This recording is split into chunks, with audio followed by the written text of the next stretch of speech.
Even though the Corolla hasn't been on the market for a while in its IM format, Toyota has released the all-new Corolla Hatchback here at the New York Auto Show. Let's take a look. Although Toyota's new hatchback wears the name Corolla, its closest relative is actually the European market Aris.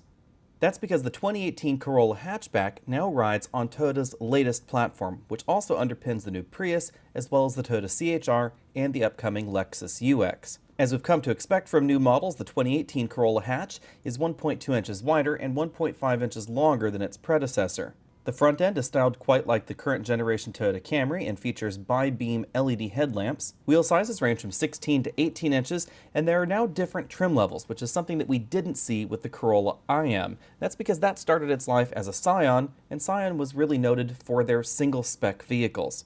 At the moment, that means you'll have the choice between the SE and the XSE trim. The XSE is the one we're looking at here with 18-inch wheels, LED fog lights, the chrome grille, and of course the adaptive front lighting system. Of course, the biggest change to the Corolla happens on the inside, where we see an all-new interior that definitely looks more premium than the outgoing model. And in an interesting twist for Toyota, it actually features Apple CarPlay built into the new Entune 3 system. One of the things that really surprised us about the previous Corolla IM was the amount of value in the base model, and that really looks like it's going to continue for 2019.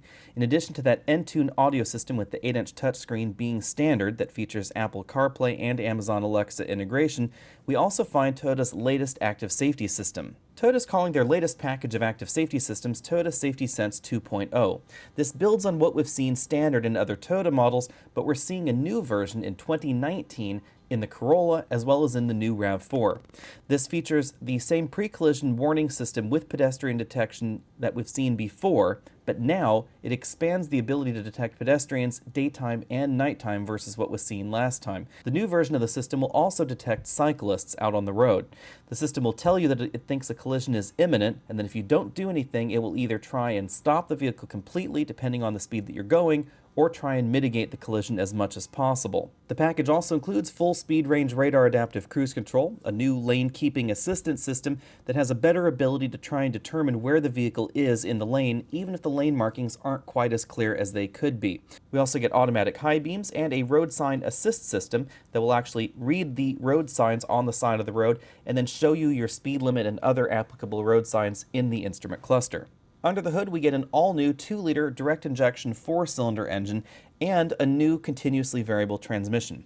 Now, we don't know what the engine is rated for yet because Toyota hasn't announced those numbers, and we also don't know what the fuel economy will be. But expect fuel economy to be pretty up there with the best in this particular segment, and expect horsepower and torque to be just a little bit ahead of the previous generation IM. So don't expect this to be the sportiest entry in this segment. Of course, Toyota could surprise us with those specifications, so be sure and stay tuned for that full review when we can get our hands on one. We should be driving one at a launch event in about a month.